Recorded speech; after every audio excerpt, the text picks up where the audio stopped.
Nakapag-hain din sila ng mga petisyon bago ang confirmation of charges hearing sa September 23. Nagkaharap na daw po sila ng good spirits daw ang dating Pangulo. Yun, no? Ito naman ang isa pong kontrobersiya nito. Yung petition for habeas corpus mga anak ng dating Pangulo Rodrigo Duterte, responded po nun ay gobyerno. Executive Secretary Bersamin, PNP, sino pa? Bureau of Immigration, kasali doon, etc. Dapat na magtatanggol doon, Office of the Solicitor General. Ang Office of the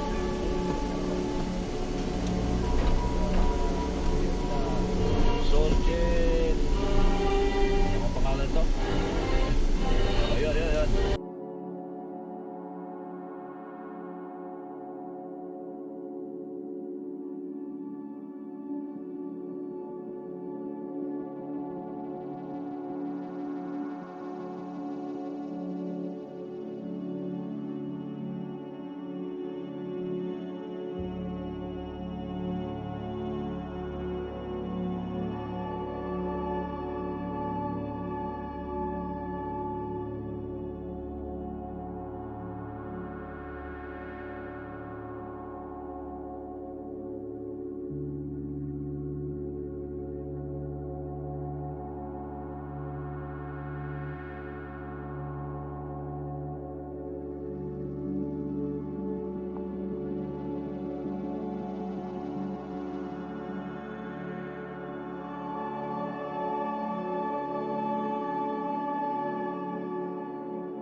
Ay, naka.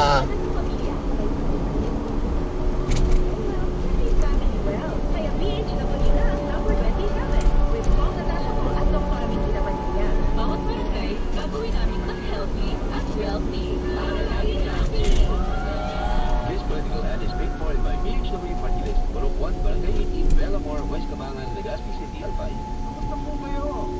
Better boss po ito. Ayan, oh. Nakapagtakot, takta, yung takip na ba kayo? Siguruhin ko lang kung Hanggang nga lang semento yan, alam. Pati din yung semento. Abis niya yan. Semento na, kaya lapang gilid. Yan, oh. Yan, oh. Yan yan. Yan yan. Oh, yan, oh. Higit me. Oh, matlo na. Yapin yan. Dapat punuon pa. Pero mabilis niya yan. Potang palang yan na naman. Mga 2 to 3 weeks or 3 to 4 weeks. Pwede din.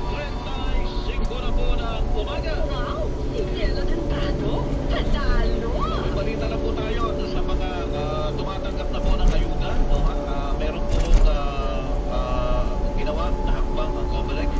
At ito po ay para sa pagpapatuloy ng pagpapatupad ng ayuda sa kapusan ng programa AKAP na bigay sa ito. Malaman po natin kung ano mga dapat na isip-isip, mga tandaan para walang palabag dito po sa ating mga bata. May balabag. Mga na, namin balabag. Chairman George Erwin Garcia. Sakot.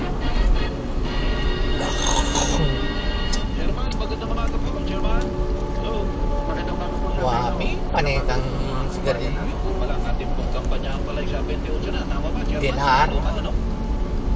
Tama po, Sir Melo, at sa 28 rin magsisimula yung ating social services fund na tinatawag na yung mga ayuda. Natin yung barrier niyo, mamayad ka. Ay prohibited mula sa Marso. Yan yung bayad na, 28. Maliban na lang po makakakuha. 28! Dati 16 niya. Para sila ay makapamahagi pa rin at naituloy yung mga ayuda. 26. Meron na rin itong Eh, di 28 na eh. programang pang-ayuda Tay dana. hindi na inyong pinayagan, Chairman.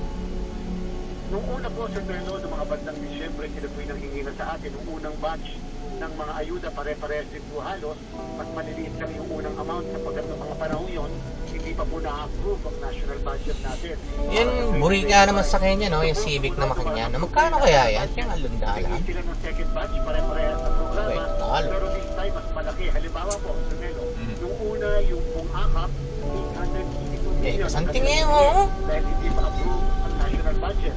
Pero kung ma-approve ang national budget, ngayon po ang kanila pong request ay 12.6 billion pesos naman na maisip sa ating pong fund na magsisimula sa Marso 28. Pero buri ko yung katalwi. So, meron pa. Kasama po yung yes po yung 12.6 billion na yan. Ano pa ho? Ano pang meron pa, Chairman?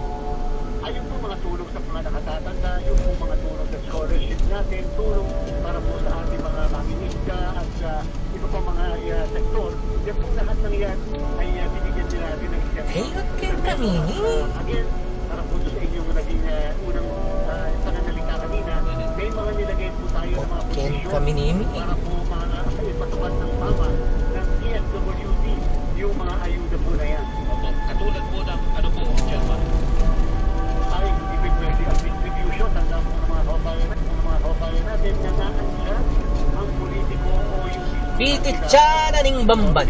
At ang kanya. Sabi ko, dapat naandyan lang yung social warfare Pitit natin yan siguro. Rebusado. sa mamamahagi po ng mga ayuda. Chicha. Number 2, wala po tayo distribution ng ayuda mula Mayo Ating at fiesta ba? hanggang Mayo at August. 10 days before Ano the po, election, fiesta? wala na po distribution ng kahit na ano pang klasifikasyon Opo. ng ayuda. Yan po ay absolute ban. At number 3, kinakailangan po na magsabit sa amin ng report lagi, every now and then, ang DSWD sa pagpapatupad po ng mismo mga ayuda na yan. Number 4, yung pong mismo pagkita ng mga beneficiaryo, hindi na pwede manggaling sa mga politiko. Uri ko ito. Hindi pwede Pitit galing siya. sa mga kandidato. Kinakailangan Yan, ito, makakayatake. criteria na ang DSWD mismo ang gumawa. Opo, ayun pala. Health may is acting wealth. pa rin. Ayun yata yung dati True. walang pistahan eh. Chairman? Ako, ngayon po may igdaan yung aking ang palagay ko pong problema nila ngayon ay yan naman pong akap. So, doon po sa guideline na pinapit nila sa amin, nakita naman po natin na maayos